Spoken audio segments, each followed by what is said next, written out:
Good afternoon. Welcome to Mikara. Good afternoon, ma'am, sir.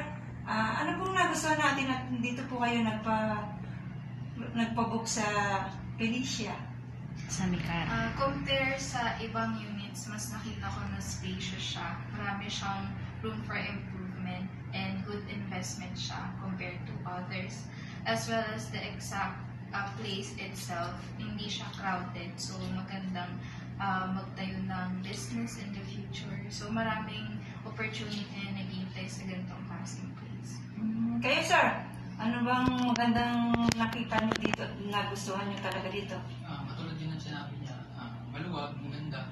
Tsaka yung lugar, madali lang siya punta. Accessible.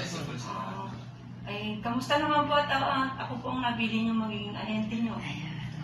Masaya, tsaka alam namin na pwedeng i-trust yung investment namin. Hindi kasi biro na kumita ng pera. Especially pandemic, maraming nawala ng trabaho. It's a privilege to have income.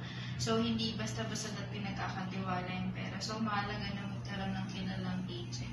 Thank you, ma'am, sir. Hayaan niyo po at tayo makakaasa po kayo na hanggang ma-turnover nito. Magiging maganda po ang ating transaction.